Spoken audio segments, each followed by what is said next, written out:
I didn't really know what I was going to read today. I did bring some poetry that I might read, but we can start off. I can read the beginning of Bootlegger.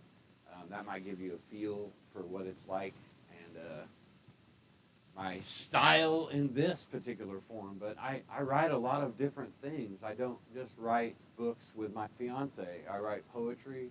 I write short stories. Um, I do projects for people. I had a friend of mine who's a painter that wanted me to write a poem that went with his painting, and I'm really proud of that actually. Um, just music record reviews. I write those for a local. I write a lot of different things. I don't just do a lot of different writing. My fiance, and my process varies depending on what I'm doing. If I'm writing a record review, obviously I got the headphones on. I'm listening to the music. If I'm writing Bootlegger, I'm probably listening to like some old country, some bootlegging music of some sort. I put together a pretty good playlist that went along with this book, actually. So it varies. If I'm writing poetry, I'm probably listening to some jazz, and kicking back maybe with a glass of wine or something. So it varies on what I'm doing as far as my process. But a lot of it is extremely boring. Just having a set of pictures up on the screen and just staring at them for a really long time. And getting the feel for what that character is like and what that character would say and do in a certain situation. So, all right. So I'm going to read the beginning of Bootlegger. Like I said, I wasn't really sure what to read today, and don't really do a lot of reading. Most of the time when I do, it's poetry. But we're going to read the very beginning of Bootlegger. And I started out with a little introduction, which is Owen Monroe, who is the old man that's going to tell you a story about his family. The Little Rose Gang is what they were called. And he does a little introduction, which we used for the book trailer. We actually made 2 book trailers. We made one ourselves when we were shooting the pictures. We all shot video. And then we had, actually one of our characters was a video editor, and he put together a book trailer. And then our publishing company made one for us too. So, and it's a little bit more slick, They got more money than we do. But Owen starts out by telling you this. The people I'm going to tell you about in this story are long gone. And I've just been reminded that I'm a little older now and need glasses to read. The people I'm going to tell you about in this story are long gone. The winds of time have blown miles of dirt over their graves. History left them behind. Lore and legend never got it correct. This story needs to be told. I'm sure that I'm the only one left alive that knows it. All that's left are my memories and some old faded pictures. I don't have much time left. So here is the true story of my family. The Little Rose Gang. Chapter 1. Prohibition officially started on my 8th birthday. I didn't even know what the word meant, let alone the law. The first time I really figured out what it meant was at the town square in Salem, Illinois, in 1918. We had dropped off some liquor to friends of Pa's around Kinmundy and Alma in northern Marion County.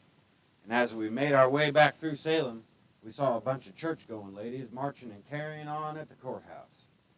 We stopped to see what the commotion was and heard them ladies preaching fire and brimstone. They screamed at the crowd and passerby. Liquor is the devil. Alcohol consumption is Satan himself being invited into our homes. They marched around the courthouse chanting, "Do not let him in. Defy that devil, ladies. Support prohibition." Paul and I sat in the car a long spell while those ladies told their stories. Some of them were sad. Some of them were angry. I thought we sat there way too long, but Paul wanted to hear what they had to say. He listened to every word and even teared up a little during one of the ladies' stories. I thought it was crazy that we were listening to those women holler about how liquor was the end-all evil when we had just dropped off a whole truckload of bootleg whiskey. I asked Paul about it on the way home. I could ask him tough questions, and even if he felt uneasy, he would always answer. As expected, he thought a good long while about it before he replied. His response was always well thought out, based upon the extra long pause before his answer. His replies always started the same way. Well, then another long pause before the truth come out. And even if you didn't want to hear it, you were getting the truth from Paul. Those ladies are right. Liquor is the devil, whiskey especially. You got to know how to tame it, and I know the formula. I know exactly what's in it, and I know the exact amount of flame to put to it. I can control that old devil. Yep, he ain't nothing to me. Some men can't handle him. They let him take over, let him take control. And that's when awful things happen, when that old devil's in control. You got to know your limit, know your fill line. A man's got to know when to put the bottle down. I didn't know much about the devil back then, but I did know that Paul made the finest whiskey in all Little Egypt. It was smooth as silk on an ear of corn and packed a punch like Dempsey. Folks called it Gypsy Jacks, and when they ran out of it, they screamed for more. The taste came from a certain type of wood chips Paul used to soak in the barrels, and the sweetness came from sugar that we got from some famous gangsters.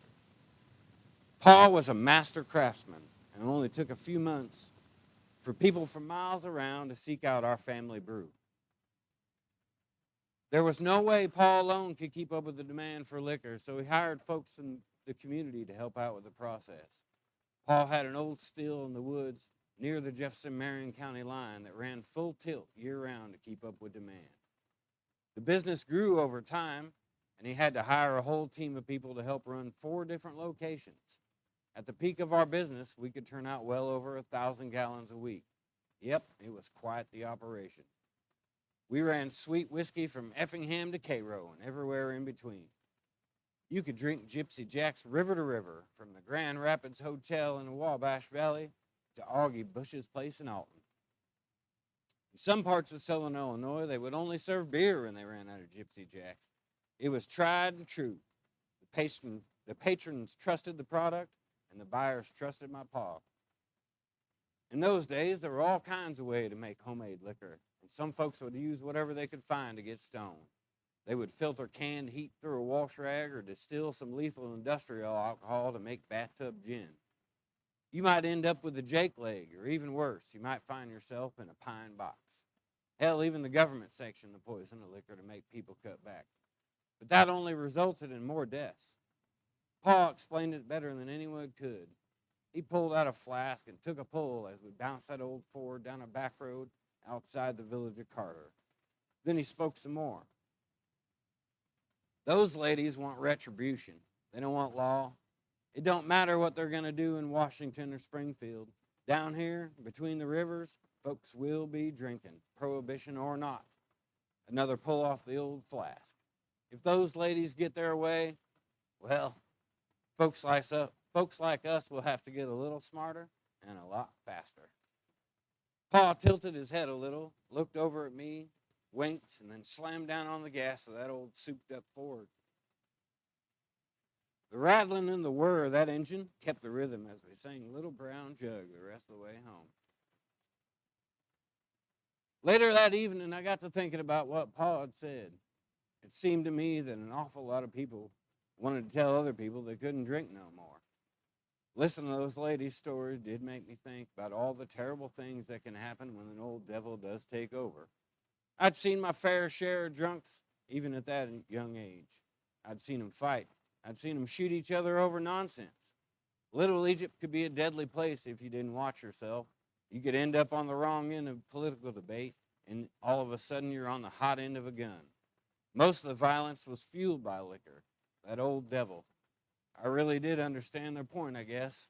But then I thought about all the people that rely on liquor as their business, like my family. I thought about the bartenders, the serving girls, the musicians that played late into the night. They would all be out of work. I couldn't see why a deal couldn't be struck, or maybe stricter laws. But to outlaw it altogether didn't seem right. Those politicians, preachers, and ladies didn't realize they were creating a whole new problem. The tornado of crime and violence that swept through southern Illinois in the 20s has been told and retold.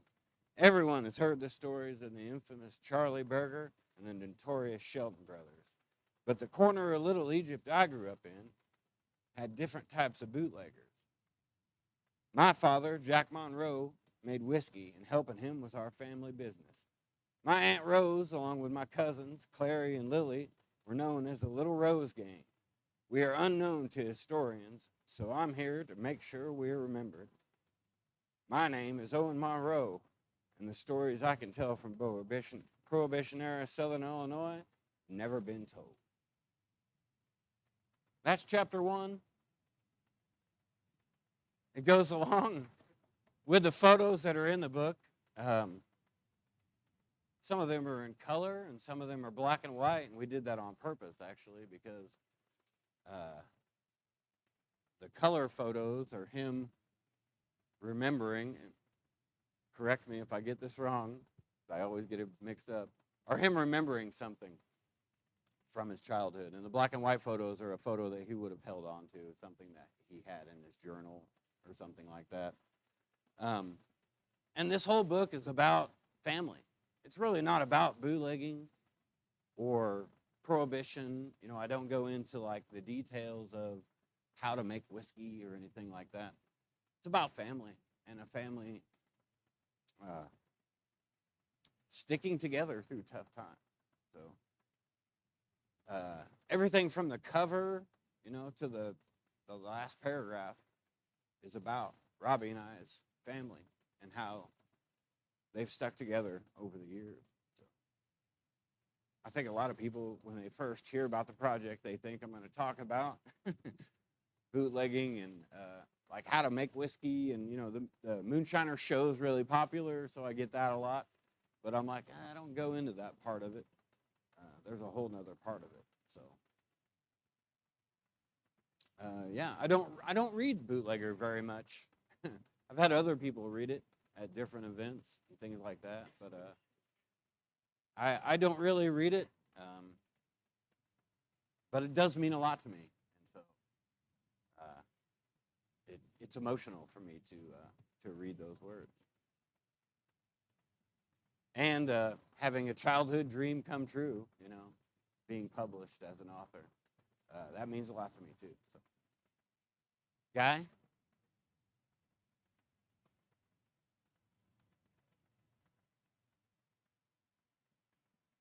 Both. Some of the stories in our book are stories that I heard growing up, and some of the characters are based upon real characters from history, but also characters that I heard about when I was growing up. Growing up in an extremely rural area, you have sort of these crazy characters that make moonshine and you know, do wild things. So they exist outside of the law, sort of, and so yeah, it's a little bit of both. I did a lot of mashing characters together, taking this person and that person and kind of putting them together into one character. Especially with Charlie Berger's gang, I kind of mishmashed the characters together, so I didn't have to go into the history, backstory of all those characters. Not really the Shelton brothers. I kind of talk about them, but I didn't cast them as characters because, one, their family is still around, and so I didn't want to offend anyone. Charlie Berger doesn't have any family around here anymore. You know, they're dead and gone. So, but I allude to the Shelton brothers and do talk about them a little bit. And you know, being the subject that it is, I run into people. I'm sure everyone in this room probably has a story about either the Shelton brothers or Charlie Berger and someone to do with their family. I run into that a lot. But yeah, I did a little bit of, one thing I did was stay true to the historical record. I did not change history whatsoever or the timeline of events of what happened during the 20s. That's why I did so much research, is because I didn't want to change anything. I just wanted to drop our characters. No, go right ahead. Welcome. That's all right. I was too.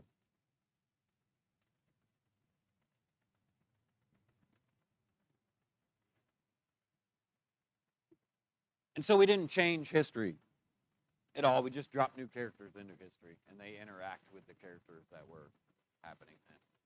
And so I would have to go back and double check myself a lot and be like, oh, well, if this person said this then, would that make sense in the timeline? So I did a lot of going back, double checking things, stuff like that. Yeah, any other questions about my process or anything? Yeah, go ahead. Yep.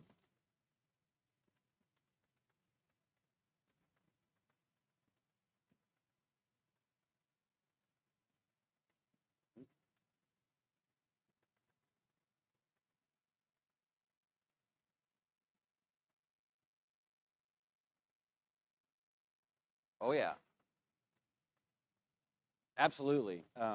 With these projects that I do with Robbie, we kind of already have an idea of what we're going to do. What I like to say is we have a skeleton, and then we start filling in the organs, and then we put the muscles on, and then we put the skin on, and we make it look beautiful. And so that's kind of the process I do with her. Now, if I'm writing a short story or a poem of my own, there might be a lot of randomness, and I'm just throwing stuff at the wall and seeing what's sticking to get an idea of, oh, this is what I was actually shooting for. And I may go back and edit that a lot.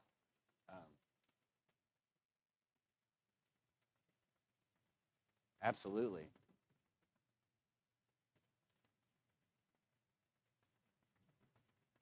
Absolutely. You're way ahead of the game there, because doing a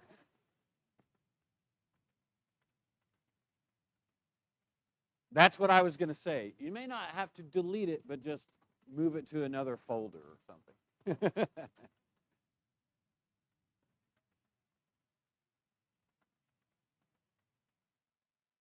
Absolutely. Maybe move it to a folder that's like, I really don't like this that much, but I could use parts of it. I do that a lot, where I take parts of this poem, I take parts of this poem, and I kind of mash them together to be one poem. Um, and maybe that's a good way to change gears here a little bit, and I could read a poem for you guys. Yeah. Yeah.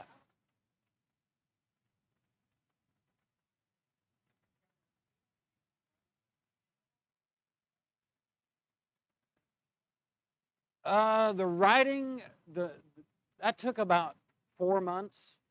So there was way more research than there was writing. You know, obviously I was making an outline and I was taking all kinds of notes. And like I said, I was building this skeleton. You know what I mean? And then when it came time to, okay, all the pictures are shot, it's time to sit down and do the meat of the work. That took about 4 months, somewhere in there. Mm-hmm.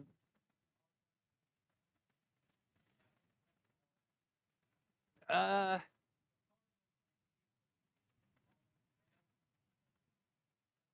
Yeah, it was now it's yeah, now it's nose to the grindstone. Now it's like we have to finish this. We've done, because we had done so much, and it was like, I feel like I'm at the end of this, and it was like, no, you actually have to still write it. We have all these pictures and these wonderful photos. We have the story that we've set at the kitchen table and we've gone over and over and talked about. In fact, it's funny, we give presentations all over at different libraries, and I always tell the story about how Staley, our daughter, she she asked us one time, well, when do I get to meet Charlie Berger? Because we had talked about Charlie so much at the kitchen table or whatever that she thought he was a real person that was going to come over and hang out with us. And we were, no, he's been dead for a long time. We just talk about him all the time, you know. So, but yeah, getting down to the meat of the story and the meat of the writing was a process where I had to haul myself upstairs and I had to climb those stairs and be like, got to do it, got to get to work. you know. Um, so that was where I was treating it like this is my job part of it. This is the part that I have to do to complete the project. Robbie had worked so hard at putting the wardrobe together and casting the characters and us, doing all that. So yeah, that was my duty, and so I really did take it kind of as a job. Um, I'm going to go up there and I'm going to do this and I'm going to hammer it out and get it done. So yeah. I'm a self editor, so I don't move on from a paragraph until I feel comfortable with it. And so when our editor went to go through this, she only changed like 2 sentences because I had already gone through and done what I had to do. And I kind of explained to her, I got to get away with some stuff, Guy, because I was using Southern Illinois slang. And it's an old man telling you a story, so he's going to say things in a certain way. And once I explained that to our editor, she was like, "Oh, I get it." Exactly. Yes. Yes. So I got to get away with certain things because it's an old man telling you a story, So yeah, that was a. Once I explained that, she was like, "Oh, I get it. Okay, cool. Bang. Here you go." So she didn't change a lot, but that was just the way that I wrote it, I guess. So I got about. Did you have another question, or did I answer it? Yeah.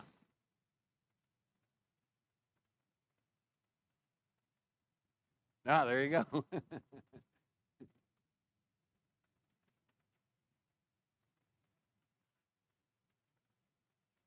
Yeah, everybody has a different way of doing it, and the way I do it is I kind of self-edit as I go, um, which sometimes can be a long process of me just staring at a paragraph and not feeling comfortable with it, and then eventually I'll move on, um, or I'll ask Robbie to come in and look at it, or I'll message my old professor at Wren Lake and be like, "Is this weird?" And she'll be like, "Yes, it's weird. You're weird. Why do you keep messaging me?" No, yeah, she's really super nice, and has been a great help in this whole process. We actually thank her in the beginning of the book because she was one of the few people in my life when I told her I wanted to be a writer. She was like, "Yeah, you should do that." Most of the people in my life when I was growing up, especially when I would say, "Yeah, I would like to be a writer when I grow up," they'd be like, "Ah, there's no money in that." And I'd be like, "Well, I don't really care about money." And so they're like, "Well, you have to do something for a living." Blah, blah, blah. I'd be like, "Yeah, I just want to write to write, like, so yeah, that's why we give her thanks in the beginning of this. She was one of those people that was like, "Yeah, you should just write stuff for the heck of it." So she was very encouraging. But I'm one of those writers that I do it because I think about those people. You know, they're my gasoline. When I need to fill up the tank, I just think about, my junior year English professor at high school, or I think about my guidance counselor telling me, "Oh, there's no money in that." That's my gasoline, man. I use that as fire. So go ahead and tell me I can't do something. I will do it. Yeah, I wouldn't mind reading a poem. I'm really proud of my poetry. It's a different process than what I do with this. Like I said, I like to go upstairs and maybe have a glass of wine and kick back with some Miles Davis or some Coltrane or something, and just kind of let the words fly instead of being under the strict guidelines of a timeline of history or something like that. It's nice to just let things go a little bit. Like I said earlier, I'm a big fan of Burroughs and Kerouac and guys like that. So, they would kind of just let themselves go and do things. So I did bring a poem. I brought several, but I guess I'll just read one. I brought this one because it's kind of interesting. It sort of describes the process a little bit. So I thought this one would be a good one to read. It's sort of appropriate for what we're talking about.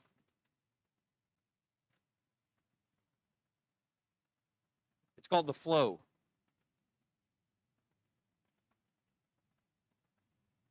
Still, no words. Some nights, the poetry doesn't flow. The river runs dry. The wine is all gone. Cans of beer crushed. The herb all smoked. Tobacco, a memory. When this happens, you break a piece of yourself off. You throw it down on the page and you poke it to make sure you're still alive. Smear it around a bit. Spread it thin. Pile it up. See how it measures up next to that pile of shit in the corner or that politician on TV. How does it look? How does it feel? How does it taste? Does it seem real? Swallow it down, that hard dose of the raging world. Now you've got something. Now the words come spilling out like a knife wound to the gut, a hot, soothing eraser to the maddening sounds of a world losing its grip. Just bleed out right there on the page. Show the world your guts and the gooey parts inside you, like grandma's sticky cake. A single piece will not do. A second and third helping are obligatory to satisfy this hunger. Embrace your gift, a desire that rages, but not as the world does, not for blood or oil or gold or cotton or salt. A desire to see the passion in your heart be heard, played out in color. That is beauty. That is poetry. Thank you all for listening.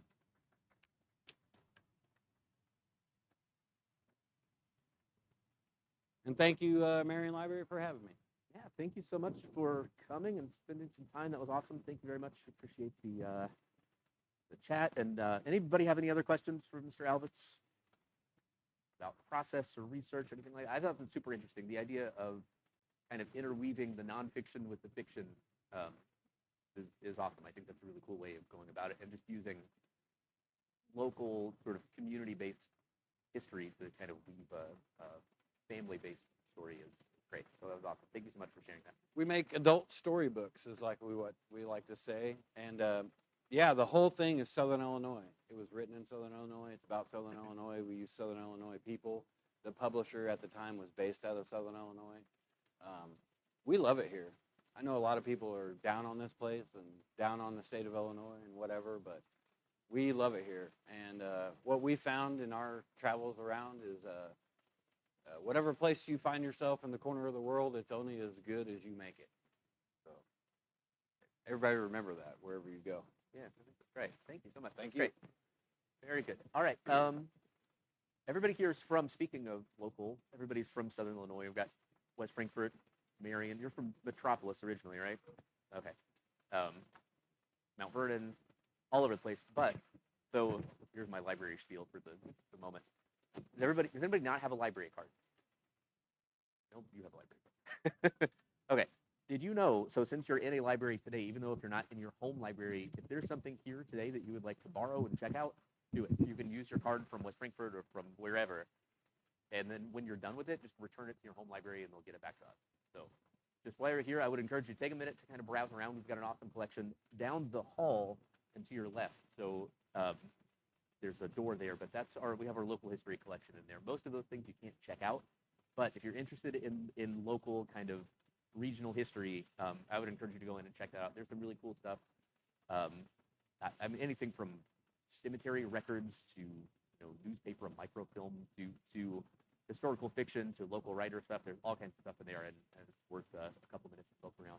The main floor is our main collection, and all the way on the top floor is our young adult collection. Fiction, nonfiction, DVDs, all kinds of stuff. So again, if there's anything you see you want to check out, just use whatever library card you've got, and then return it to your home library when you're done, and it'll let that back to you. I want to take a second here to thank again everybody for coming today and joining us. And I want to introduce Mr. Charlie Cass. So he wrote a nonfiction piece here called Leaping Poverty, subtitled On Purpose and for Good. Super important stuff, very cool. Mr. Cass is a school administrator. He's worked with the community and with schools for many, many years. This is super well researched. It's great. He's standing right there. He doesn't want me to talk about it anymore, so that's fine. But it is really good. So I'm going to ask Charlie Cass to join us today. And if you could just do a reading, looks like you've got some stuff Yep. marked there, which is awesome. And this is pure nonfiction. So if anybody's interested in, again, sort of the research, the structure, kind of how that works with nonfiction strictly, I think that's super interesting. And if you could just kind of do a couple readings, read some pieces, talk about Sure. your process, kind of how you go. And the other cool thing is Mr. Cass has a companion podcast with this book, which I think is a really interesting way of kind of weaving in some of the newer media technology with, the traditional printed book. So if you could talk about that a little bit too. that'd be I awesome. shall. So Thank great. you. Thanks so much, Charlie Cass. Thank you. All right, so as he said, my name is Charlie Cass. I am the proud superintendent at Bethel Grade School in Mount Vernon. I am from Marion. I graduated from Marion High School. I've watched this library grow a long ways and over a lot of years, so I'm kind of proud to be sitting here. We live in the West Frankfort community now. It's where my kids graduated. One graduated high school, one's still in high school. But as an educator, I taught Mount Vernon Township High School. I was a principal at Alvarado High School in Oakville, and then West Frankfort at the junior high, and then I'm back in Mount Vernon. So I've served kids all over the region. Yeah, I'm not a writer. I have a day job. I have lots of things going on, so it's hard for me to do this. But I actually started writing in a blog, and you know what they say about blogs. They're conversations nobody wants to have with you. But those are basically little one-pagers that you post. And I was doing that for a long time, and I got to about my 100th post or so, and I wrote a 4-piece blog about me growing up poverty and being a free lunch kid and kind of getting out of poverty. And I called it the Chronicles of the Free Lunch Kid. And it got thousands and thousands of looks. And I was like, holy cow, maybe there's something going on. And it got a lot of positive comments. Most of what I was writing was being read by people in my field, and that's nice too. But this kind of went outside of that, and I thought something was going on there. And even Dr. Ruby Payne, who's a leading poverty expert, commented on it, which was crazy cool because I kind of fanboyed out a little bit because I love her work. But so it was really nice to kind of have like this little spark. So I started doing a lot of presenting around the issue of serving poor kids in classrooms. And how teachers and administrators can do that well. I've been doing that for a long time, but then the pandemic hit, and I was principal at Central Junior High in West Frankfort, and when no one knew what to do, the only people reporting to the school building were the administrators. So I was alone in what used to be a very bustling, busy junior high, and what that does is it just kind of rips your soul right out of your chest. The hustle and bustle and the chaos and the madness that you thrive on and that drives you every day was completely gone. I would find myself sitting in the hallway floor with nobody. It's kind of weird. So I was like, we've got to do something with this time, right? I've got to do something outside of nothing. So this kind of book kind of formulated. I remember sitting literally on my couch on December 20th in 2020, because I typed the date first. That was the first thing I typed on my Chromebook. And the first line was, I have no idea what I'm doing. And that is actually the first line of the book. So I'll read the first paragraph, and I've got one other piece that I think is important in between. But I have no idea what I'm doing. People with my beginnings do not write books. People with my beginnings don't much have a relationship with books. My goal with this book, though, is to tell you the story of poverty and how, and I am the opposite way. I have to take my glasses off to read, so forgive me. My goal in writing this book is to tell my story of poverty and use it to propel others to create the relationships that it takes to pull someone out of poverty. According to the Census Bureau in 2019, 34 million American citizens were living in poverty. That's 1 in every 11 people. We all have a stake in lifting someone up because with those numbers, poverty is close to all of our homes and families and not just something mentioned on television. Mobility out of poverty doesn't really start with government benefits. It starts with the relationships that help us grow into what we are meant to be. My goal with this book is to use my life experience escaping poverty to show how we can treat the condition of poverty through our behavior and relationships. So that's the first paragraph. And it, from then it was this crazy timeline of taking an hour to write a paragraph to writing 10 pages in an hour. And it was like this manic, crazy, you know, just I've always been told if you don't have any thoughts, read. If you have too many thoughts, write. So I was just going crazy doing this and trying to find avenues. And the one thing that I had the most experience with was my own personal experiences. So started with just me growing up, raised by my grandmother, eating Reagan cheese, which is free cheese. I love calling it Reagan cheese because only a handful of people know what that is. But just those, I grew up fatherless. My father was not in the picture. I wrote a chapter about my experience with not having a father in my life, but also learning how to forgive and to move on and how to help people create those relationships. So what I ended up with out of about a year and a half of kind of working on this in spare time was something that was heavily biographical. It was a lot about me, but the other half of each chapter was kind of a guiding question. So, you know, the first one is, do government programs take people out of poverty? And I'd say no. I mean, there's another half of that coin. You know, so when I finished it and I was happy with it, I took a new job. I became the superintendent at Bethel. I poured everything I had as far as energy goes into a new job. So I didn't touch this for the longest time, didn't even open it. And after I was comfortable enough, it was probably 10 months, maybe even close to a year, I went back to it and reread the whole thing, and I wasn't happy with it. I felt like nothing sewed it together, right? So that's what I started doing, is kind of going back through, and that editing process was really, you know, all these crazy kind of thoughts that I had, you know, around this idea. Did they still hold up? Am I still satisfied with that? And I was, but I just couldn't find a way to tie it together. So that on purpose and for good, I found a way to kind of bring that back around to talk about, or, you know, to use on purpose as those things that are decision based. There are things that they're laws, they're policies, they're rules, things that could be temporary, things that could be lasting. We have to have those on purpose things.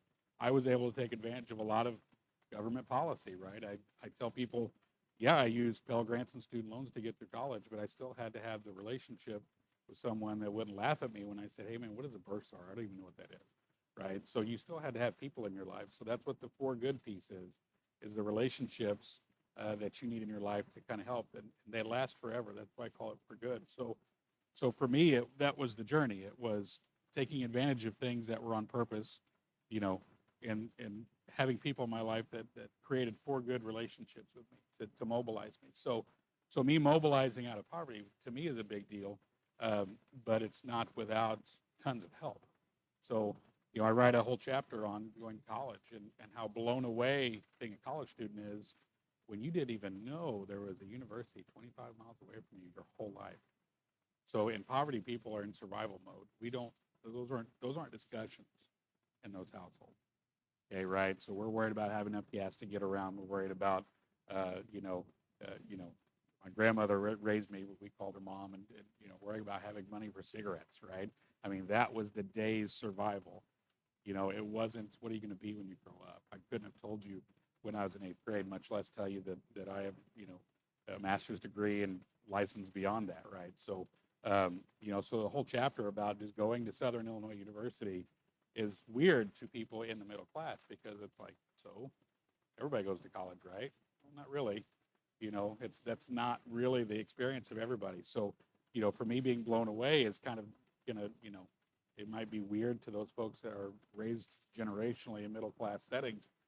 So what? You have to go to college, right, to climb the ladder and be successful. Well, I had to do it to leave generational poverty and absolute poverty, right? It wasn't we were poor compared to other poor people. We didn't have resources to live, you know. So that's one thing that kind of made it hard for publishers to pick up. I shopped it quite a bit. In hindsight, I wish I would have shopped it as I was writing it to maybe. So a lot of that waiting was me submitting open submissions to publishers and getting little to no response back, because is this a social issues book? Are you a researcher? Is this your life in 149 pages? I could not help them understand what I was trying to do. So I had to make a decision to stop sending in submissions and say, I'm going to self-publish, and I don't have a clue how to do that either. So this was really just kind of asking people in my line of work. I'm lucky enough to know several superintendents that published, and they kind of help me with these things. So when you self-publish, you get to control all of it, which means that can be bad if you don't know what you're doing. That could be good because for someone, I don't like to bring a lot of attention to myself. So I don't know that I would have been comfortable with someone marketing this for me because it would have been weird.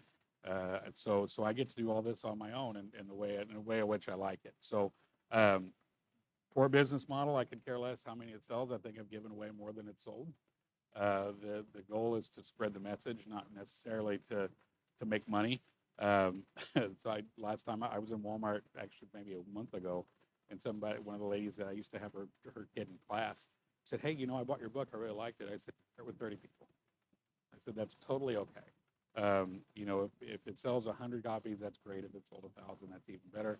But I really don't care." So it's been a weird experience. People kind of discovering I wrote a book, and I don't really talk about myself in front of people and things that I do. My board president had no idea until about 2 weeks ago. I didn't know you wrote a book because I was at Mount Vernon's library and doing a thing there. And he's like, I had no idea. I'm like, no, I don't really talk about myself. So it is kind of weird.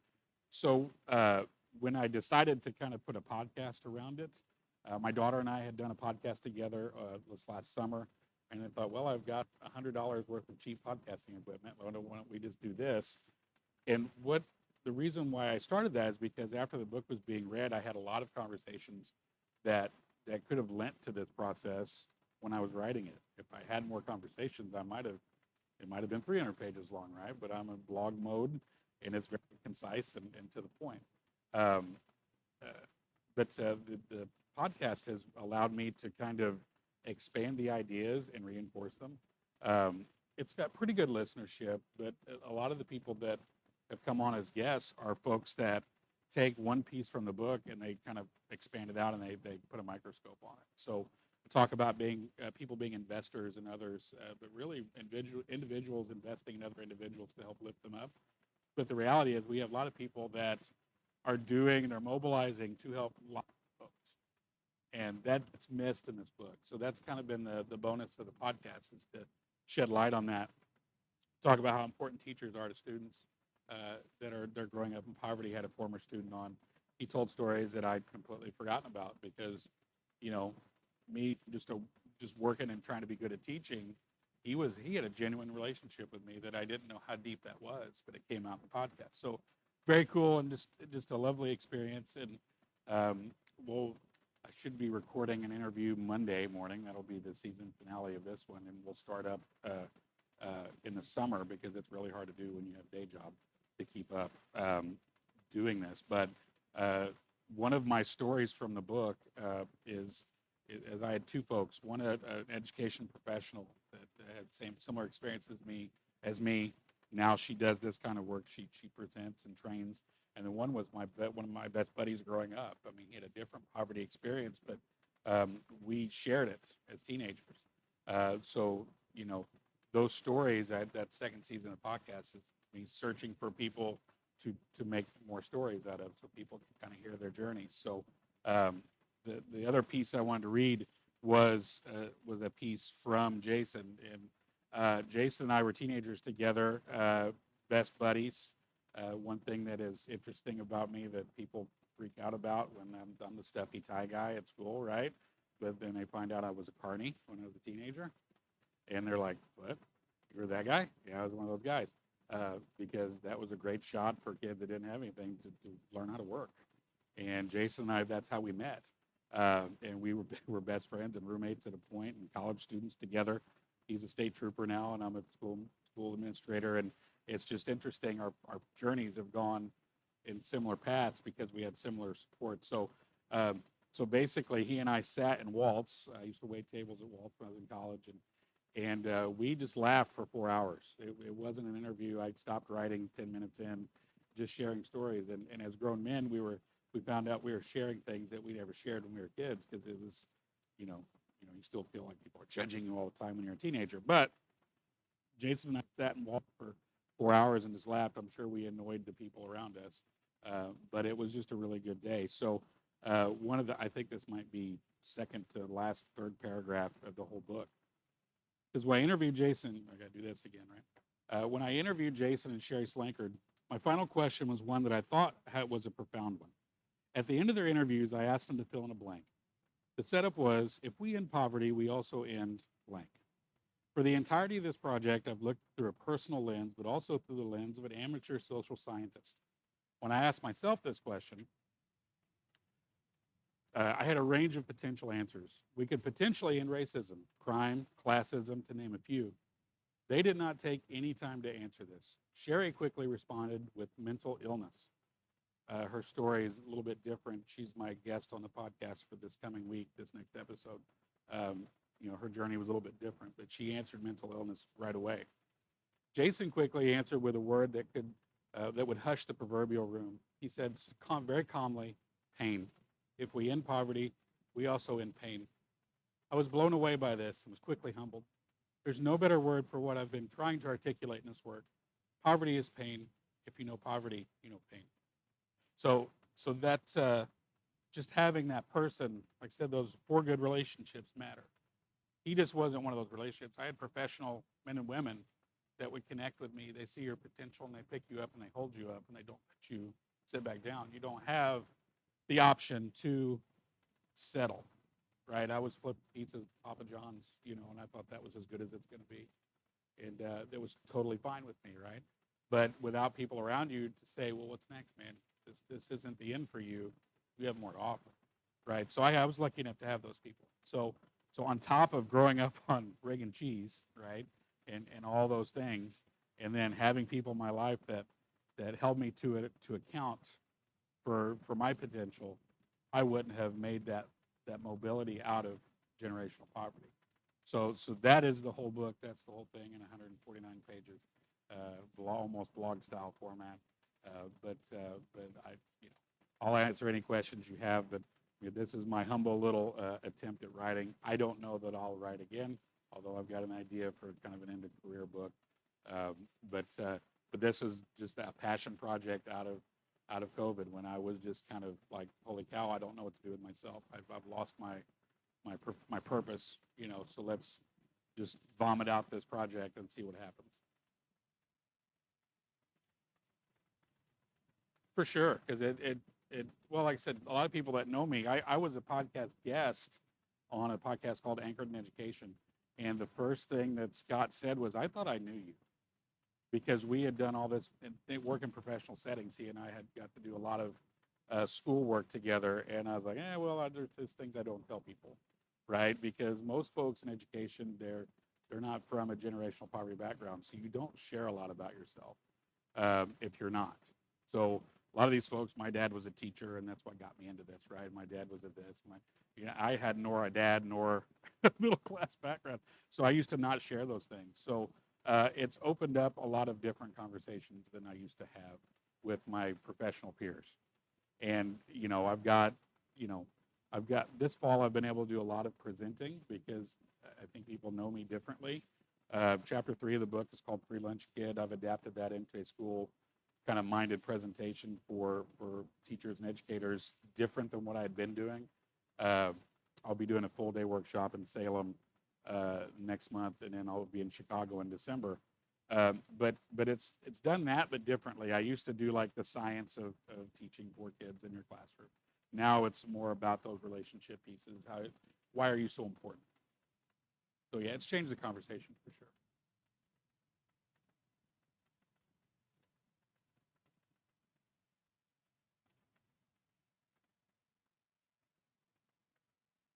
Yeah, I mean, we're research kind of driven anyway in my line of work. We always were demanded to kind of say, well, can you show me how this is data driven? So I'm not new to that, but writing, you find spots where like, well, is this my opinion, or can I actually anchor this in some kind of research or some kind of data? One of the things I write about is kind of the vulnerability that we exploit with our on-purpose actions. So we give away gaming licenses now, electronic gaming licenses like candy, And often those are located in places where vulnerable populations play. So taking advantage of public records, I compared the West Frankfort community on their 19 electronic licenses to Spring Valley, which is farther up north suburban community with their 19 licenses. Now, demographically, those two places are really far apart. So Spring Valley is much more affluent. Their poverty rate is much lower. Median income is much higher. But West Frankfort, 19 gaming licenses produce twice as much revenue as it did in Spring Valley. So using public records, things that are released by the state of Illinois helps, but also I had a thought, hey, one of the things that Jason said in his interview, and I pulled it back to this, was I had to escape. I mean, he left his family at one point. He had 4 brothers and sisters. They lived in the projects. And he left that because he didn't feel like he could mobilize in that setting. So my thought around that was, well, what if we done away with all these orange public housing units, man, that have a stigma attached to them. They're never in good neighborhoods. They become places where crime festers. But the argument to that I always felt was, well, if you put those orange buildings in nice neighborhoods, you're going to invite crime to those nice neighborhoods. Well, maybe not, but what is available? So there already is low-income housing grants available at the federal level. My kind of thesis of that was, well, eliminate, the traditional public housing altogether and only grant these kind of, these funds to people who will develop low-income housing in other areas. So you actually have to find work on that to support that, that will not make people go completely bananas, right? Because they don't want low-income housing in nice neighborhoods. Cornell University did a study that there is no increase in crime in like assaults and robberies when this happens. And you have to find that stuff, you have to state, otherwise it's just still your opinion. And I didn't want to say, well, this is how I feel about it, and that's the book. It needs to be substantiated with something. So either between research pieces or government available documentation and numbers, because they report to the public. I didn't have to FOIA anything, though. That would have, that might have taken the wind out of my sails to wait on some of those bureaucratic things that I am victim to sometimes at school. But I didn't want to go those route with things, so I did.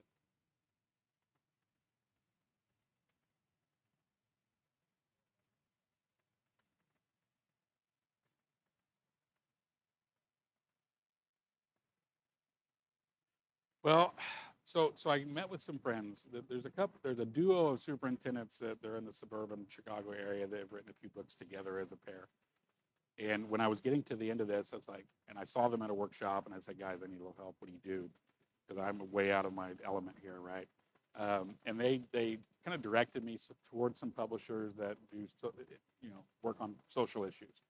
So they said, we did open submission, but towards companies that publish about what we're writing. So that's what I did, and through 9 and I did SIU's publishing, thinking I'm an alumni, maybe they'll hook the guy up.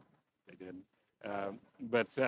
Well, I mean, it just didn't fit a lot of boxes, and that's, I didn't get downtrodden on that. I knew that was an avenue, but I didn't want to take it because, again, I'm not somebody that was aspiring to be a writer. I was kind of like, hey, if I leave something good for people, that's great. If I don't let it bomb, I lose nothing, right? So it wasn't disheartening that publishers weren't picking it up and I wasn't getting a lot of feedback. I really wanted to get my butt knocked around because I wasn't a writer. I needed that feedback and I wasn't getting it.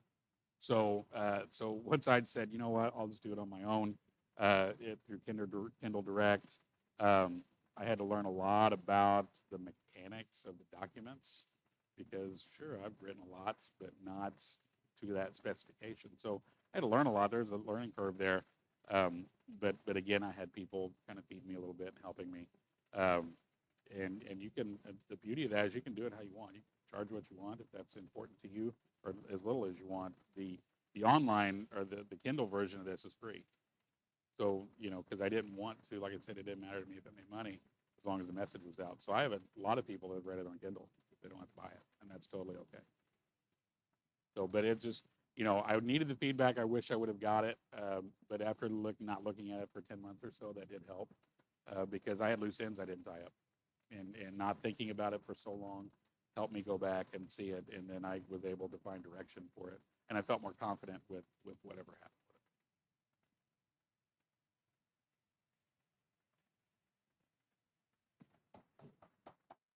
Thank you. Thank you so much. I think that's a really cool tip. I think the idea of like, 'cause I do that all. I mean, I don't write, long form stuff, but just taking a step away from it and then coming back even the next day, like it definitely helps me to keep track of like, oh wait, did I actually finish that paragraph? Or is that what I intended to end with? Yeah. Yeah. Right. Yeah. Yeah. Cool. Thank you. So can I do a quick poll? So you mentioned the Kindle version. Who reads on Kindle? Anybody prefer ebooks to paper books? I don't really have a preference. A lot of people feel very like committed to, I have to have a paper book in my hand, which I appreciate, but I think there's, I like to travel too, so that's cool. Yeah, right. Exactly. Yeah, yeah. What about audiobooks? Anybody an audiobook person? Yeah. Oh, right. Yeah. No, I understand that for sure. Cool. I'm just kind of curious because we get a lot of folks in here in the library that kind of feel very strongly one way or the other. But I don't, I'm up for whatever. I don't know if they were coming back or. Hi. Come on in. All right. Well, part of the reason I bring that up is I want to show you guys real quick, Dane, if you don't mind if I eat 2 minutes of your time here. So through the state library system, there's so I mentioned before, you can use your library card at almost any library in the state. It's all part of one big system. I say almost because like university libraries don't participate in whatever, but pretty much any library you go to, you can use your card. So there's like 2 systems throughout the state, and one of them is called Rails, Reading Across Illinois Library System. They have this online tool that I want to show you guys just really quick called Inky.org.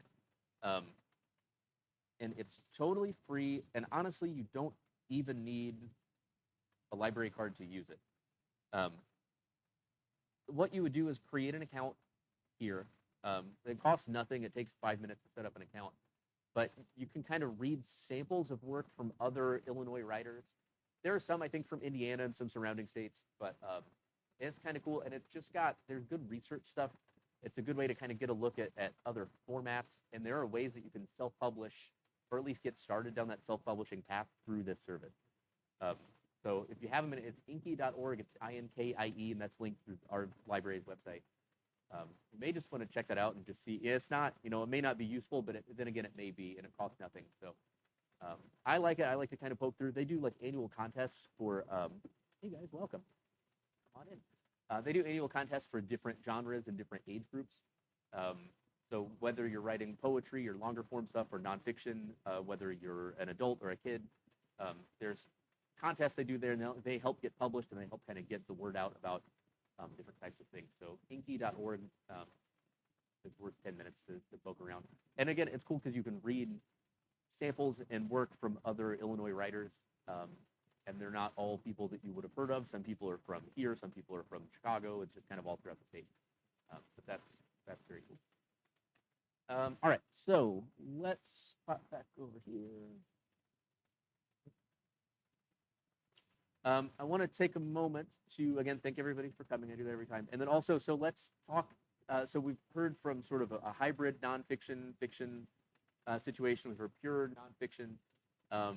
So our next 2 writers we're going to talk with are fiction, novel, different kind of spins on that. But it's interesting, just sort of, we want to talk about the creative process maybe, and where you come up with ideas of how to spin this world. First, we're going to hear with Dane Johns. He's from West Frankfort. He's got a couple of novels here, and I wanted to have one here that you guys could see, but we can't keep them on the shelves here at the library. So he was kind enough to donate a couple copies to us like a month ago, 6 weeks ago. So they do exist in the system. And with your library card, you can always put a hold on things. If you're looking for something and you don't see it on the shelf, just ask a desk staff person. We'll help you get a hold on it. We'll let you know when it's available. But we actually don't have those right now. It looks like you brought a couple of copies, which I appreciate. I was kind of nervous this morning. I said, "Oh man, we don't have we don't have those at all." But if Dane, if you want to come up, so if we could hear just a reading from either or both of your books, and then maybe talk a little bit about, like, again, that creative process, how you come up with the ideas for the world, how you get things spun out, and then Dane has a really interesting publishing story, going back to what you're talking about. It's kind of an unusual path, but I think it's super cool. So you can talk about that, and then if you wouldn't mind, just you don't have to go nuts with it, but just for the live stream thing. Okay. But cool. So Dane Johns, everybody, thank you very much. Thank you, guys. Yeah, thank you, Keith. And Yeah. thank you all for being here. Mr. Alvis said at first how proud he is to be from Southern Illinois. And I grew up here, lived here most of my life. And so I've always kind of had like growing up especially, I thought Southern Illinois was the worst. And I couldn't wait to get out. But now as I get older, I have really learned to appreciate and love Southern Illinois. And I'm so proud of where we're from. It's such a beautiful part of the country. There's so many wonderful people. And being here, small communities like this, small little groups, it really reminds me how proud I am to be here. So thank you all. The first thing I would like to read is not something that I wrote, but in 2006, a group of students at Xavier High School in New York City were given an assignment by their English teacher, Miss Lockwood. That was to test their persuasive writing skills. They were asked to write to their favorite author and ask him or her to visit the school. It's a measure of his ongoing influence that 5 of those pupils chose Kurt Vonnegut, the novelist responsible for, amongst other highly respected books, Slaughterhouse-Five. Sadly, however, he never made that trip. Instead, he wrote this wonderful letter. He was the only author to reply. So he says, Dear Xavier High School and Miss Lockwood and the lovely students that wrote to me, I thank you for your friendly letters. You sure know how to cheer up a really old geezer, 84, in his sunset years. I don't make public appearances anymore because I now resemble nothing so much as an iguana. What I had to say to you, moreover, would not take long to wit. Practice any art, music, singing, dancing, acting, drawing, painting, sculpting, poetry, fiction, essays, reportage, no matter how well or badly, not to get money and fame, but to experience becoming, to find out what's inside of you, to make your soul grow. Seriously, I mean, starting right now, do art and do it for the rest of your lives. Draw a funny or nice picture of Miss Lockwood and give it to her. Dance home after school and sing in the shower, and on and on. Make a face in your mashed potatoes, pretend you're Count Dracula. Here's an assignment for tonight, and I hope Miss Lockwood will plunk you all if you don't do it. Write a 6-line poem about anything, but not rhyme. No fair tennis without a net. Make it as good as you possibly can, but don't tell anybody what you're doing. Don't show it or recite it to anybody, not even your girlfriend or your parents or whatever, or Miss Lockwood, okay? Now, tear it up into teeny-weeny pieces and discard them into widely separated trash receptacles. You will find that you have already been gloriously rewarded for your poem. You have experienced becoming, learned a lot more about what's inside you, and you have made your soul grow. God bless you all, Kurt Vonnegut. So that is something, I think, when we talk about writing, it can be very scary to try. For most of my life, I was searching for what I was good at. When I was a kid, I thought it would be basketball. Looking aside that I'm not naturally gifted and I'm 5'11", but really measure at 5'10", like, basketball was not it for me. And then I started playing in a rock band, and I fit a bit more in that, but I still, no matter how hard I tried, couldn't make my voice hit certain notes, couldn't make my fingers fret certain chords on the guitar. But I did find that I was good at the creative aspect of it. I liked lyric writing. And I've loved reading my entire life, from Goosebump books to James Patterson and Stephen King novels when I was in high school. And then when I worked at textbook rental in college, I used to sneak away and just find random books from the shelves and hide away and read them. And I really fell in love with fiction that way. But I felt like fiction writing is what geniuses do, not some kid from Southern Illinois who's the son of a coal miner. It's like I wouldn't let myself try it. And I think it was because of 2 main fears. The biggest fear was, what if I do it and everyone laughs at me? Looking for that outside external validation. What if I don't get that and it's embarrassing? And then the second fear was, and it's the bigger one, was what if I do this and I'm bad at it? Then I will no longer be able to have this daydream about being a writer or writing fiction or making something. And so I had to really push aside those fears and just go for it. And it didn't happen until I was in my 30s. It was 2014 when I got serious about writing. And it was kind of like Mr. Cass was saying, like, first writing experience, didn't know at all what I was doing, but just kind of sat down every day, just let the words flow. Just let it come out. And it was really freeing in that way. And it was exhilarating of like, I'm doing this thing that I've always been scared to do and was afraid of being bad at. And so far it's okay. It's not great, but I'm just getting it out there. And just kind of letting that happen. In 2016, I finished my first manuscript. It was a young adult novel. It was rough around the edges, but I took another year or two to refine it. And then I started doing what they call querying literary agents. To get traditionally published, you have to write query letters to literary agents. They take you on, and if they like your novel, they'll take you on as a client, and they don't make any money unless your book sells. So they're really choosy about how they take on authors. So in 2016, I went through probably a year and a half of querying literary agents, getting some close calls, but dealing with like just a pretty steady deluge of rejections, which are always fun. And then finally, I signed with a literary agent in summer 2016, and we polished up my first novel.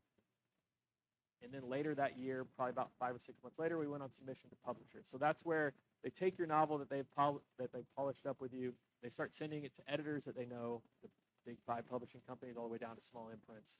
And again, it's exciting at first, but then you go back to crickets, and it just you're checking your email every day. And I found myself really, again, seeking that external validation that I was kind of caught up with earlier in this, where I was checking my email every day, hanging on. Well, this editor kind of liked it, but the first 2 sentences are kind of promising, and then it's like, but they passed on it because ultimately they didn't see the selling point, or it's too much like something else, and so on.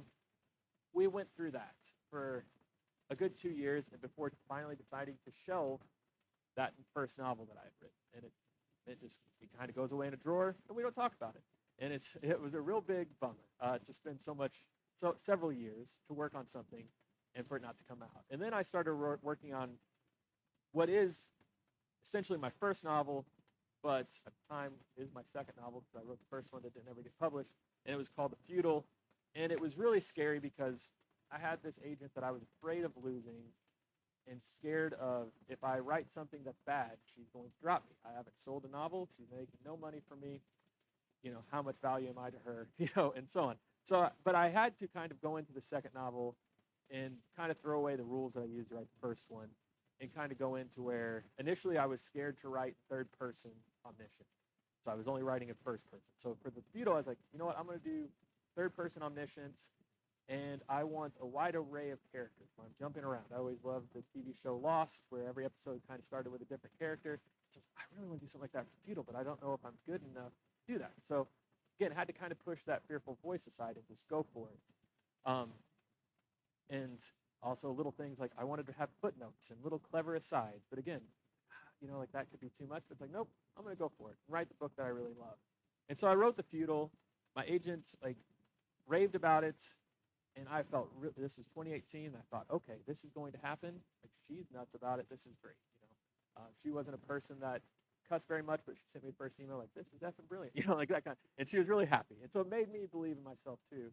And then we did the thing where we went back onto submission to publishers, and it was again like a steep slope, and then it's like a roller coaster, it's like all the way down because it was like we went back to hearing crickets. And then we had one close call where they were going to go to the acquisition boards at a publishing house. And then I, again, was hanging on. I remember getting the email in Target and being so stoked. And then 6 weeks later, it's like they passed because they took it to boards and they didn't think it would sell. So I'll kind of cut it shorter there. Fast forward to the pandemic, publishing slows to a grinding halt. And I've been sitting on some novels that I deeply love and care about for a good 7 or 8 years. And so I made the decision of I don't want to keep kind of playing this game. I find myself, what am I seeking? Am I seeking this thing am I wanting to write because it makes my soul grow and because it makes me feel more content? Or am I writing for this external validation and try to prove people wrong or whatever have you? And it's like, well, I really want to write for my soul to grow. There is something to be said for the other motivations too. They're definitely in there. And so I decided to kind of self-publish my first novel, The Feudal, with the help of a friend's small record label out of Texas. They helped me with distribution. I hired an editor off Reedsy to do the copy editing. I'd already went through several rounds of edit with my agent at the time, but the copy editor that I found helped me clean it up quite a bit more. And then I hired a cover designer from Reedsy too that had designed some YA book titles that I really loved, including Moxie, which became a Netflix show. And she did a fantastic job with the cover, and I really loved it. So anyway, I'm going to read a brief excerpt from The Feudal. We're going to start in chapter 3. And this is The Feudal are a punk band. They're traveling around the country, running away from a despotic government that's trying to shut them down because they're playing protest punk rock against the fascist regime. And so we're picking up with The Feudal, getting ready to play their first show in the book. All right, ready? Nas turned to each of them. Her eyes simmered behind her red mask. Each of them returned her eye contact, reflecting their own intensity. They were ready. Bree looked out into the audience. After a rough count, Bree concluded that there were maybe 30 people there now. That's actually worse than last night, she thought. Or at least that's what she thought before Nas started her approach to the mic. At that point, everything slowed down. Bree's focus narrowed, the edges of the room blurred. The problems of the world no longer seemed insurmountable. Nas spoke meekly into the microphone. We're The Feudal, and this song is called Every Night I Have Bad Dreams of Severed Hands. Davey held his drumsticks high over his head. He clicked them 4 times together, and they were off. Bree's left hand fretted the chords of her guitar without being told to do so by her brain. Her body was locked into a rhythm so tight she couldn't break it even if she tried. Every so often, she glanced up to see Remy in his pink mask on the other side of the stage, hopping around with all the confidence he never seemed to have elsewhere. Nas stutter-stepped in her ratty purple thrift store dress and was commanding the attention of every pair of eyes in the room. Prior to the show, Nas was mild-mannered, soft-spoken, and courteous to the local bands and promoters, but on stage, she was a gosh-dang wrecking ball. Neef stood stoic in front of his bass cab, his eyes closed in his green mask, awash in the righteousness of the almighty groove. Then there was Davey on the drums, grinning behind his yellow mask as he pounded away at his kit. As one song shredded into another, they were more than just 5 greasy teenage punks. They were the first harnessers of fire. They were something mythical and powerful whose tales would be told for generations to come. They were Broggy's golden harp playing songs of life. They were Orpheus's lyre softening the heart of 80s. They were the horns of Gabriel announcing Judgment Day. They were David's Lord-pleasing secret chord. They were the bright light of brilliance, kindness, humanity, courage, and resistance. They were at both times bigger and smaller than the sum of their parts. They were The Feudal, and nothing could stop them. They were The Feudal, and nothing could stop them. They were The Feudal, and the haters would rue the day they'd ever been born. They were the not enough feudal and dramatic crash of cymbals. They were mighty ascending guitars. They were pounding a bass. They were triumphant build. They were abrupt coordinated stop. They were playing to pretty much no one. The lights came up in the venue, bringing with them a sober reality. Bree's posture slumped as the promoter and a few scattered members of the closing band clapped raucously. Everyone else had either left or gone outside to smoke during their set. Instantly, Bree began spooling up her cables in a reckless fashion. Is this even worth it? The question needled her again like the sore throat she couldn't shake, no matter how much orange juice she drank. Sometimes she didn't think about it too much. She could almost fool herself into thinking that they were an established punk band with a descent. The checkpoints, the traveling, the tattoos, the masks, all of it almost seemed real. Occasionally it did. Other times she felt like she was just playing dress up, while the future she wanted continued to elude her. Each night, each show was a new opportunity, sure, but they only had one show left. What opportunities would they have after that? So that concludes that chapter there, and it speaks to kind of how I felt at the time, too, of the imposter syndrome. And I think as writers, I've heard a lot, and it's pretty common, to feel that imposter syndrome. Like, when do I get to call myself a writer? When do I get to call myself an author? When will this feel real? And when I was playing in bands, we had versions of that too, where I thought, okay, if I play one show, I'll feel like I'm in a real band. Or okay, if I play one out of town show, and the bar keeps raising, and you kind of find that goalpost keeps moving, and you always, if you keep chasing that kind of external validation of, if X happens, then I will feel like a real author, or a real writer, then that goalpost is going to shift again. So I think. And with this book, The Feudal, that was really me kind of wrestling with those feelings and splitting my personality up into 5 members of the band and kind of trying to pack down what they were going for in the band. Were they trying to find something important to say? Were they trying to do it because of their egos? Were they doing it because of the purity of rock and roll? Like, I felt myself battling with all those things. And the feudal helped me kind of come to see a lot like what Kurt Vonnegut wrote in that first letter. Like, none of that external stuff matters. None of the noise matters. You write what you care about. You write it because it makes your soul grow. Sure, you can tear it up in teeny pieces and throw it into trash cans, and that should be good enough. But also, putting it out in the world and having someone else just say, like, hey, I read this, and it meant a lot to me, is incredible feeling. But it won't happen if you don't first do it for yourself and do it because it means something to you. And so that's kind of been my writing journey over the last 10 years, is coming to learn that. And it helped me a lot as a person too, because I think a lot of the same flaws that I found as a creative were the same flaws that I have as a human, as far as being a people pleaser, as far as seeking external validation, as far as feeling like I've been like kind of carrying a chip on my shoulder because I feel like I've been overlooked for whatever reason. Writing this book, The Feudal, really helped me kind of put that aside. Let's see. I got about 10 minutes left. If anybody has any questions, I'd be happy to talk about anything. I will share, I guess, some of my writing practices. We're in National Novel Writing Month right now, which for a lot of folks means you're writing 1,700 words a day for the whole month of November, and by the end of the month, you have 50,000 words, which is a good start, a good basis for a novel. I have taken that approach some because it's kind of just a blind rush pushing forward, and if I spend too much time pontificating on every little thing, sometimes I get kind of stuck in stasis.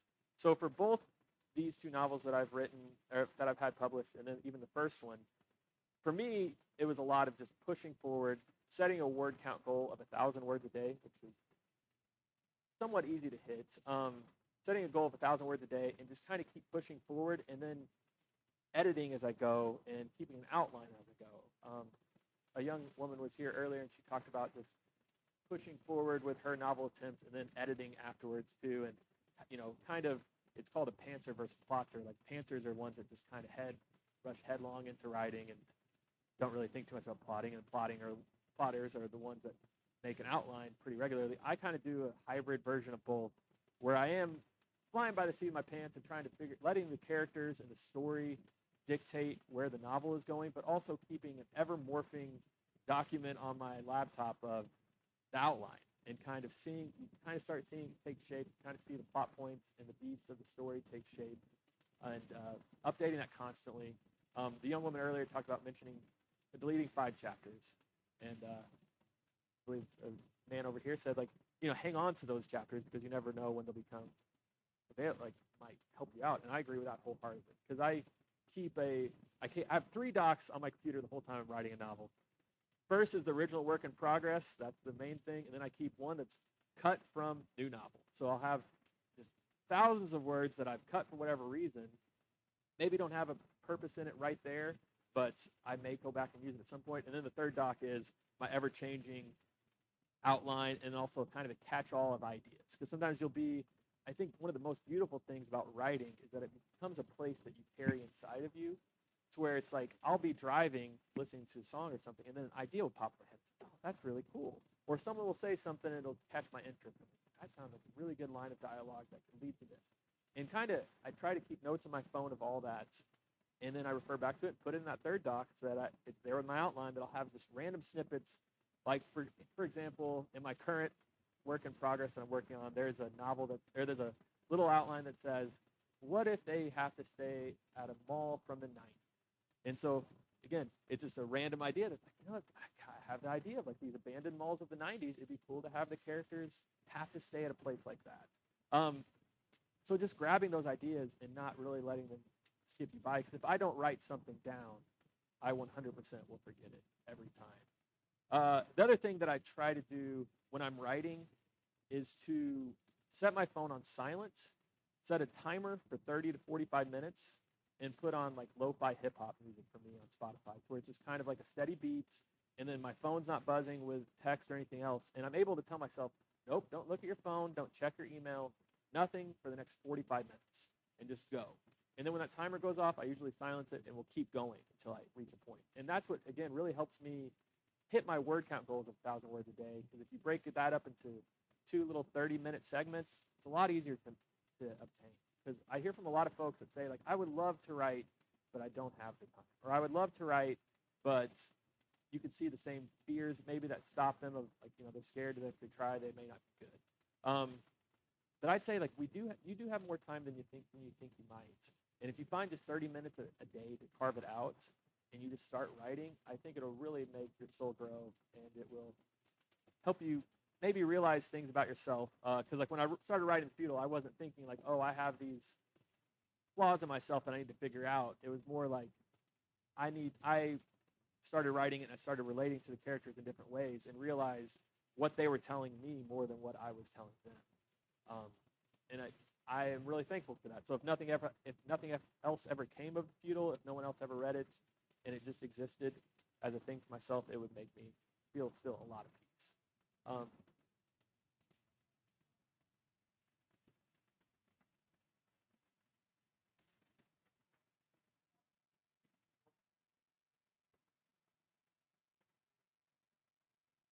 Yeah, for sure. Absolutely. Yes, absolutely. So there are, like, I've read several craft books. There's the famous like Save the Cat beat sheet. Okay, and it has 15 main plot beats. It's all what most Hollywood screenwriters write. I think that's a very helpful book for anybody to read. There's actually a Save the Cat for novel writers. I think it's a very helpful book for anyone to read if you're looking to plot. However, I also don't agree with, like, I'm still got a little bit of my old punk rock in me to where it's like I don't want to like follow any set rules because then it becomes too regimented. So I always have it in my mind 15 story beats, and then as I'm writing and kind of just figuring out whatever the heck I'm doing every day, I can kind of see those beats slide into shape. I'm like, oh, okay, this could be the inciting incident. Okay, this could be like, later on it could be like, okay, this could be the dark night of their soul where the whole team kind of falls apart. You kind of start to see it as it comes. So in my third doc that I have open on my laptop, I always have kind of a rough idea of the beats, but I kind of just update the outline because I've done in the past where I've tried to do like I made a big poster board for the Feudal, for example, where I had all 15 story beats and had every character with all these different post-its all laid out. And then after I started getting into it, it's like, okay, actually that doesn't work because if I start controlling it too much and the character is like, well, we should go in that door, because I, the author, want them to go through that door, it doesn't really work as well. So I guess I have to say, again, it's kind of like the plotting for me, has to be very like free flowing. I have it in my mind, but it's more like a guideline of things that I want to do, but less of a for sure map that I have to follow every turn to. But thank you for the question. Yeah. Any other questions?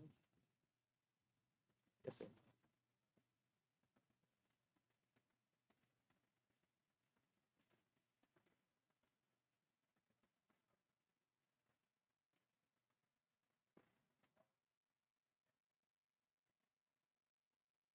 Well, that's a good question. It is something. I started jogging. That helped a lot.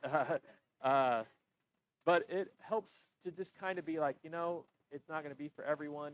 And I have anxiety, and I really have to kind of quiet. It's more of a battle in myself than it is out there. So it's like, do I value what this person says? And it's like, yes, there's probably something. Is there something to be learned from this? I'm going to take whatever there is to be learned from this feedback. If it's a rejection, I'm going to try to take that, make me better. Because if I don't listen to any of the people that disagree with me ever, then I'm not going to get better. So I try to take whatever's useful from it and move forward without letting it hurt my feelings and without letting it stop me. Because if I spend too much time whining over it, I won't ever get anything done. And I just need this to exist for me, first and foremost. So putting myself first helps a lot too. But that's a good question. Thank you.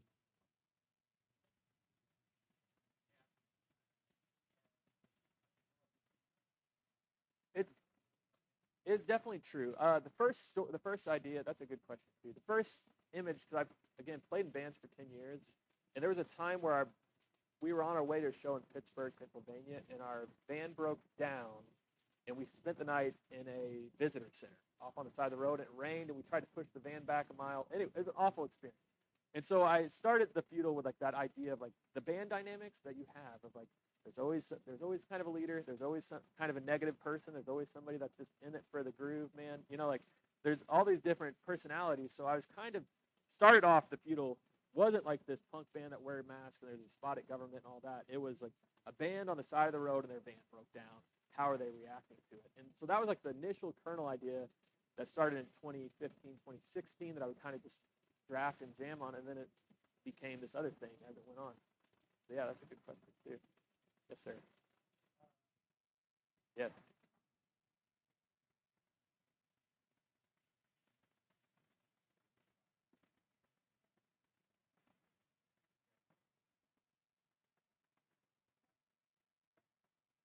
Yeah, absolutely.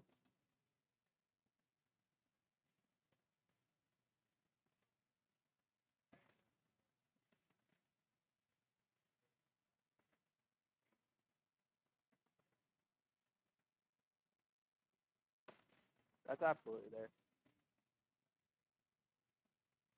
Yes.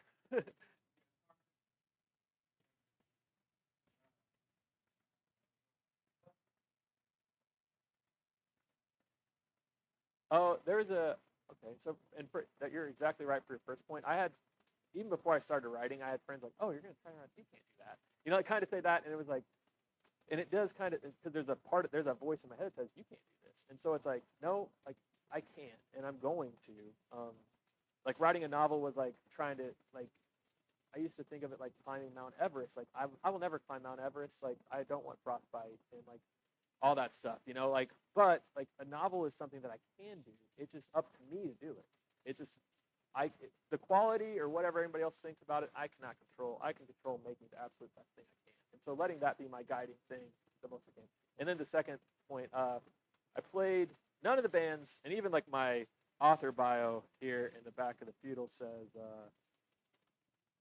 Dane Johns lives in beautiful Southern Illinois with his wife, Stacy, and their 3 children. At one time, he played in several bands that you likely haven't heard of unless you were in very specific places at very specific times. Even then, you probably didn't like them. The Feudal is his first novel. So my bands were, there's a punk band called All Is Well that played in for a number of years that I think the 5 of us in the band were our own biggest fans and loved it. It was like built to spill and like kind of just jammy punk rock stuff.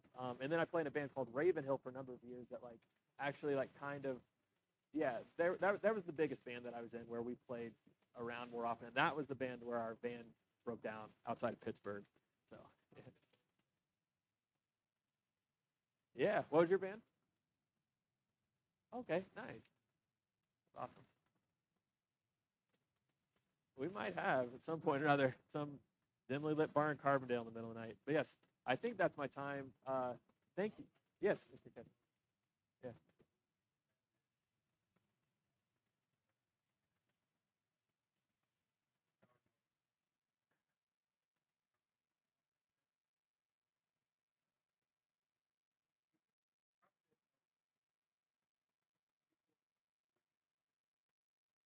Oh.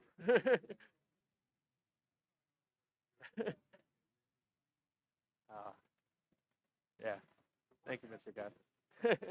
Yes, and Mr. Cass and I have crossed paths. In my day job, I work at a small nonprofit homeless youth shelter in West Frankfort. So Mr. Cass has been the principal at our junior high there. We've had many students come. And he does great work too. With some other schools would always want us to like they'd be like, why are you guys keep bringing these students here that have behavior issues, and why do you keep dropping them into our classrooms that cause so much trouble? Whereas Mr. Cass like, bring it on. You know, like we're going to reach these kids. So that's why I really appreciate all that Mr. Cass does too. But thank you all so much.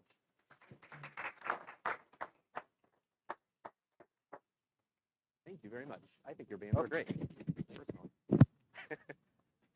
Oh, cool. Thank you. All right. So, again, thank you everybody for coming today and spending some time here at the library with us.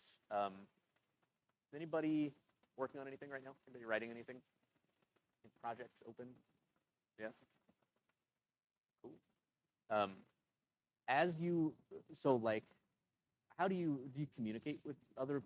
Are you part of like Facebook groups or? Yeah. Yeah. Right. So it's ready to be like unleashed, right? Yeah, no, that makes sense. there always is that stuff. So as you know, we try and do this here just as part of NaNoWriMo, National Novel Writing Month, just to kind of remind everybody that, hey, there are people here locally that maybe, you know, hey, I want to write something, and then you're told, like, yeah, you're not going to do that. Like, but you absolutely can, and everybody should. So there's resources available like that kinky.org we just looked at. There's social media groups. There's an in-person Southern Illinois writers group somewhere that meets, you know, at coffee shops, and I don't know any contacts from there, but you can look them up on. There's a Facebook group I know for a fact, but yeah, so you know, don't be afraid to kind of reach out and try it, and if it stinks, it stinks. But if it's something you want to do, then do it. Absolutely. What's up?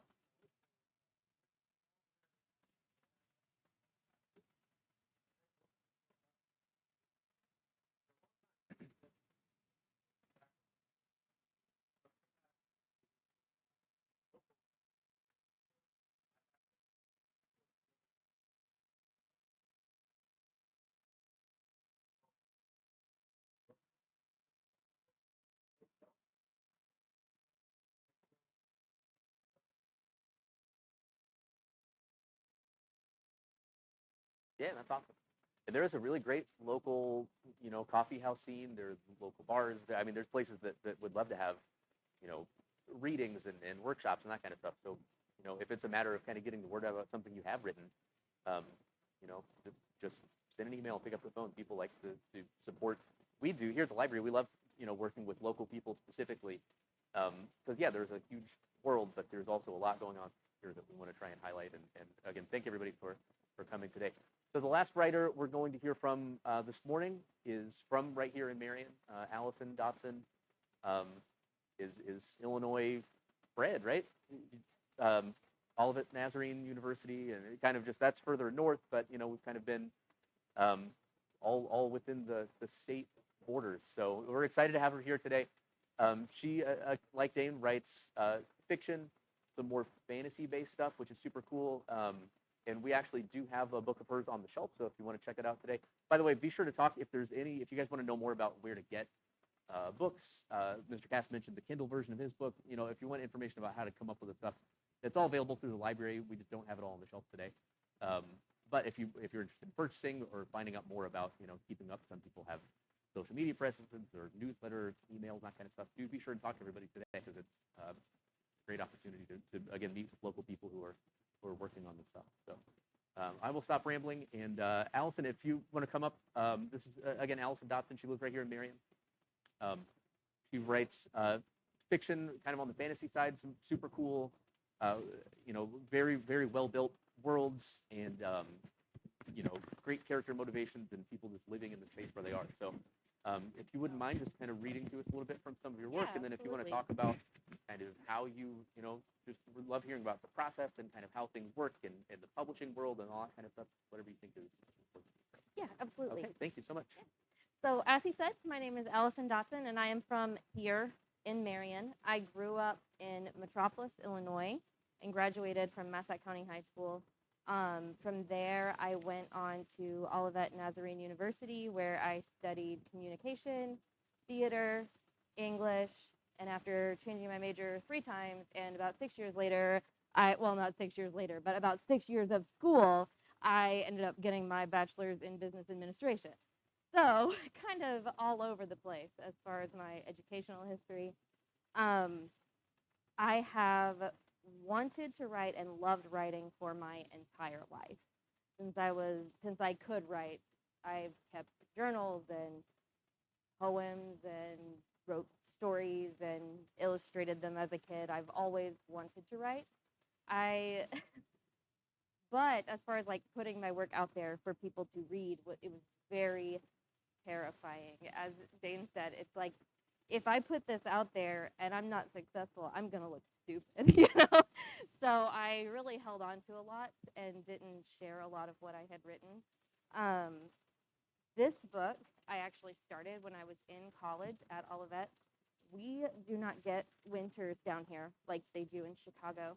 And so up in northern Illinois, I drew a lot of inspiration from being on campus, and it was just really beautiful in the winter. And I was like, I love this. It reminds me of Narnia. So it was like living in a fictional world for me. And I started writing this story way back then, 2009, 2010 is when I first started. And I had a small group of friends, and all my friends liked to write too for fun. That was our hobby. That was what we did. And we would just sit around and bounce story ideas off of each other. And so we all kind of like were working on different projects. But then after that, I sort of like tucked it away. I think I was about 35,000 words in when I just sort of tucked it away and didn't look at it for a really long time. And then, it was just last year, the year before, I started reading snippets of it to my kids. And they wanted to know how the story ended. And I was very disheartened to tell them that I did not know how the story ended. And so I figured, let's find out. Let's get started. So they were really active in helping me finish the story, and they were my first audience to hear. I have read it out loud many times. That helped a lot. We talk about self-editing. As I was editing, I would read them my new stuff, and I would go back and be able to change it as I was reading it aloud with them. So I did self-editing that way. I ended up self-publishing this book because I did a lot of research. I bought the Writer's Market book. That's like, it's a big, thick book, and it has all like tons of agents and publishing houses, all of this. It's tons of information. And I bought it, and I wrote a query letter, and I never sent it because I started looking at some of the timelines in there, and it was like 4 to 6 weeks to hear from a literary agent after they get your manuscript, but it could be months before you hear from your query letter. And the process sounded so long, and I'm a really impatient person. So when I started reading about these timelines and years, I thought, I don't want to do that. And so I just immediately went straight to self-publishing. I designed my own cover for this book. I paint also. It's one of my hobbies, so this is one of my paintings on my cover. I think in the future I might go a different direction and hire a cover designer. But for this one, because it was such a personal project, it meant a lot to me to be able to put my own work on here. I'm going to read today starting in chapter 4, so a little bit of background about my world and my characters. It's about a young man named Marvin Whitaker, and Marvin is a farmer, but he's also an aspiring historian and scholar, and he is an adjunct professor teaching about history, and he's trying to sort of climb the ladder as an academic, to be taken seriously as a scholar. He has a mentor, Dr. Bartholomew Payne, that has sort of helped him along his path, and he has, so you would think that he would be fairly successful. He's a very bright young man, but he has this one thing that's holding him back, and it's that he believes in a fairy tale that he heard as a child. And he believes it wholeheartedly, regardless of the evidence or lack thereof. So he's a little bit stubborn in that. So this sort of picks up at the beginning of his quest for proof. Marvin's lecture hall was at the end of a long hallway known to both staff and students as the dungeon. His room was dark and dank, made worse by the overcast sky outside of the few small windows. Row after row of empty seats waited for bored, tired students, though they wouldn't stay that way for long. Marvin had a way of making even the dullest of subjects come alive with excitement. He spoke about history in such a way that his students felt like children listening to tales of adventure and wonder. Amid his humdrum surroundings, he breathed magic into the atmosphere. He leaned against his rickety stool and thumbed through his notes. Phantom markings from the weeks before decorated the blackboard behind him. He walked from one side of the blackboard to the other, trying and failing to wipe away the chalk residue. He doubted whether some of his students would care at all. While most paid attention and listened with eagerness, few took notes. There were always a few students who, regardless of his most sincere efforts, did not care. Such was the disappointment in teaching a general required course.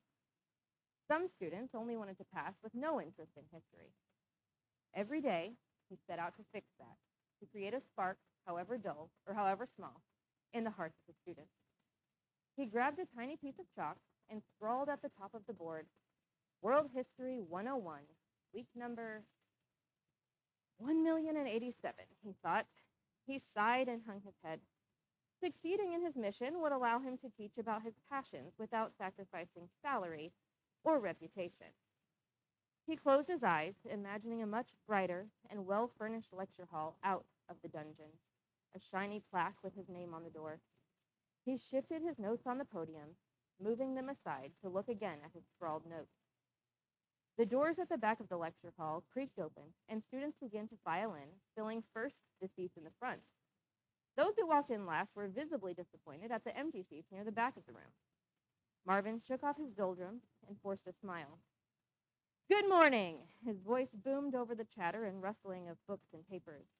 "I trust that everyone had a wonderful night's rest and that you are all ready to travel across the globe as we embark on a new adventure in the exciting ancient civilization of..."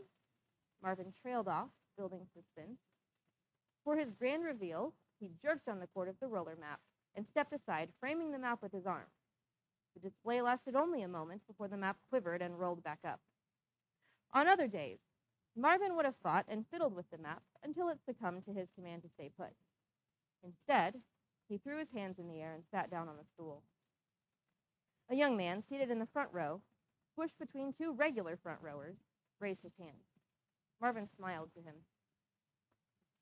Would you like some help with the map, Professor?" "Be my guest." Marvin motioned to the rolled-up map behind him. The young man scooted between students and seats before descending to the front of the room. With a few adjustments, he pulled the map down with care and stepped back. "That should hold." Marvin smiled as he looked over the world map. His eyes focused and zoomed in on one tiny spot on the map. His spot. Tiny, barely visible. If he were to take a pen and place a dot on the map where he lived, the ink would cover everywhere he had ever traveled, never outside of the circumference of the dot. He slumped. There was so much more to the world than what he had seen for himself. His soul stirred. Day after day, he gave rousing lessons about ancient civilizations, far-off places, and people who shaped the world: explorers, artists, poets, scientists, philosophers, kings and queens, heroes. Yet he, himself, had never even ventured outside of his own town. Save the one event in which his entire family almost died, but were saved by an ethereal ice princess. While he didn't remember it and had only found out about it the night before, it had to count for something. The young man returned to his seat. Marvin's foot bounced up and down on the rung of the stool. His eyes darted from the map to the book in his satchel and back again. It wasn't across the world. It was hardly outside of his own country. A difficult journey, but far from impossible. A childlike enthusiasm swelled within him. Although he'd like to believe that the princess was an illusion and that there was no reason to leave the comforts of his home, he couldn't. His mind might have had doubts, but his spirit was tethered to belief in her existence. He couldn't shake the tugging at his soul, not only for himself, but to save the princess. "I said I would like to request a leave of absence, sir," Marvin repeated. Dr. Kane's eyebrows raised in disbelief. His smile faded. "You must be joking, Mr. Whitaker." Dr. Kane frowned and leaned back into his oversized chair. Something about the way he said Mr. Whitaker made Marvin feel very small. "I'm sorry." "Marvin, you will never again have this kind of opportunity. Has that potato farmer father of yours gotten into your head again?" "It's just," Marvin started, stumbling over excuses. He could not very well tell Dr. Kane his true intention. Madhouse, for sure. "Marvin, I know your father cares for you, but your father is trying to hold on to a version of you that no longer exists. You might consider the possibility he's clinging to a memory of the child you used to be because you are all he has left. He does not want to let you grow up into the man you are becoming." Dr. Kane leaned forward again, lowering his voice. "You are so brilliant, You are the brightest student I've ever had the pleasure of instructing. What I'm about to say, I mean with the utmost respect. The doctor scooted his chair back and stood to stride about the room. You are afraid of your success. You are afraid to be more than what you are because your humble life is all you've ever known. You need to let go of your inhibitions, embrace change, and welcome your bright future with eager eyes. The doctor leaned back against the desk, straightened his glasses, and folded his arms over his chest. You're the kind of young man I need on my team, the kind of young man who can do this university, this community, your family proud. Please, I beg you to reconsider. Show the board you're the obvious candidate to fill the position. You deserve this. Your father does not recognize how great you can be. Marvin burned with hot defense, but maintained a cool composure. He thought of his father, his story. Had the princess really saved them? Jedediah Whitaker certainly thought so. It was possible, Marvin thought, only for a guilt-stricken moment, that his own father had gone mad from cold or from grief. Doubting the legend was one thing. Doubting his father was much worse. Do you think you could delay the decision until I've returned? I must confess, I have not been forthright in the intent of my request. Do tell me, Mr. Whitaker, what could be of more importance than this pivotal moment of your career? I will be conducting, Marvin chose his words with care, fearing that his shaking foot and sweating palms might betray him. Field research that should, if my hypothesis is correct, lead to an unprecedented discovery. Marvin, Dr. Kane raised his eyebrows, taken aback. I had no idea you were conducting independent research. I was under the impression that the farm occupied much of your personal time. Has your poor father secured a farmhand in your absence? A strange sensation stirred in the pit of Marvin's stomach. Something in what the doctor said. No, it was a valid question.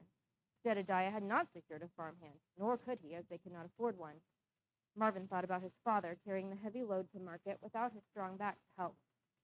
Jedediah had a strong back of his own, but Marvin knew that it ached more than it used to, something Jedediah would never admit. Marvin's trouble was not with what the doctor said, but the tone in which he said it. A thought struck Marvin's mind, one that had not occurred to him before. It was a disturbing thought. It settled into his mind and challenged whatever confidence he had in Dr. Kane as his closest human friend. Without warning, the thought flew off Marvin's lips and echoed through the large, opulent office. Are you afraid of my success? I will leave off there. That's not the end of the chapter, but I'm not going to read to the end of the chapter. So that was right at the very beginning, before he sets out on his journey. On his journey, he does find a bitter winter spirit and a cave-dwelling hermit that's grumpy and miserable and hates the whole world, and they embark on this mission together against the villain, which has not yet been introduced.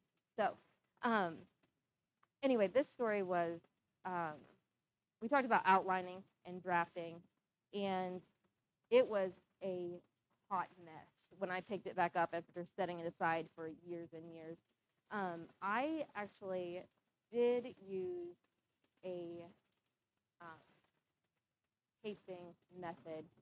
Jane mentioned Save the Cat. That's not what I used for this one. I have used it on my current project, loosely based on Save the Cat. For this project, I used what's called a plot clock, and I don't know if anybody's ever heard of that, but it's essentially a circle. It looks like a clock, and it's divided into 4 quadrants, and you kind of have an idea of your word count, what you want your end word count to be based on your genre, and you divide it into 4 different chunks so you know what should be happening at the end of each chunk. And I like the freedom of that because I have this much room to write these things. These things need to happen in order to keep the pacing and the momentum going. So that was what I used for this one. Everything that I used to create it was free. I ended up finding a story map to help me fill in plot points on Teachers Pay Teachers. I'm a homeschool mom, and I use that website all the time, and I found this free story map that they use in high school literature classes to just help me outline a quick version of my plot. I think I printed out like 20 copies and ended up scrapping about 15 of them. but that was what I used for that. I think that my greatest resource in writing has been other writers. Doing events like this, getting to hear from other authors. I have one of my closest